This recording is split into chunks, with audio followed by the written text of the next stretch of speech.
ध्यान से देखो, क्या है? सम संख्या। सम संख्या को अंग्रेजी में क्या बोलते हैं? Even number.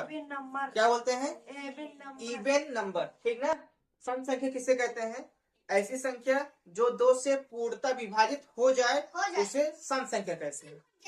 ठीक, क्या कहते हैं उसे? सम संख्या कहते हैं। ठीक ना? जैसे समझो, पूर्णतः विभाजित होने का मतलब क्या है, हमने अभी बताया तुमको। देखो, जब किसी संख्या में हम दो से भाग देते हैं ना, क्या करते हैं? जब किसी संख्या में हम दो से भाग देते हैं तो जो उसका शेषफल आ जाता है, जैसे 2 चौका 8, जो उसका शेषफल आ जाता है, अगर वह 0 हो जाता है, शेषफल अगर 0 आ रहा है ना, तो वह संख्या सम संख्या एक सम संख्या होगी। समझ में? जब हम किसी संख्या में 2 से भाग देते हैं तो जब उसका शेषफल 0 आ जाएगा तो वह संख्या क्या कहलाएगी? सम संख्या कहलाएगी। क्या कहलाएगी? सम संख्या कहलाएगी। ठीक ना? अब ध्यान से समझो। अब विषम संख्या कैसे होगा?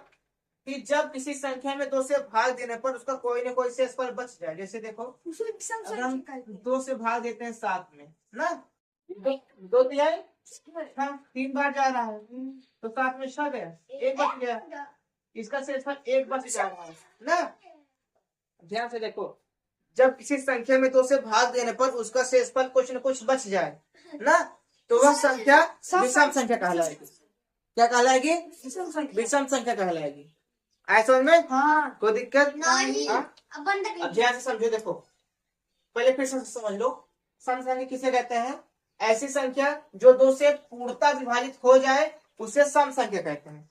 जैसे 2, 4, 6, 8, 10, 12, 14, 8। ठीक। अब विषम संख्या समझो। विषम संख्या किसे कहते हैं? ऐसी संख्या जो 2 से पूर्णतः विभाजित ना हो उसे क्या कहेंगे हम? विषम संख्या कहेंगे। क्या कहेंगे?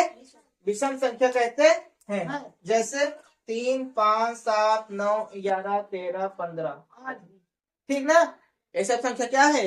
विषम संख्या है। ऐसा समझ में? कोई दिक्कत? हाँ, कोई दिक्कत परेशानी? कोई दिक्कत नहीं ना? चलो इसका बताओ तुम लोग। अगर हम यहाँ पे लिख रहे हैं 8, 8 एक सम संख्या है? हाँ।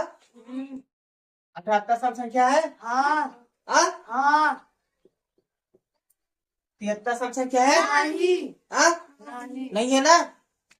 75 सम संख्या है? नहीं। बोलो। नहीं।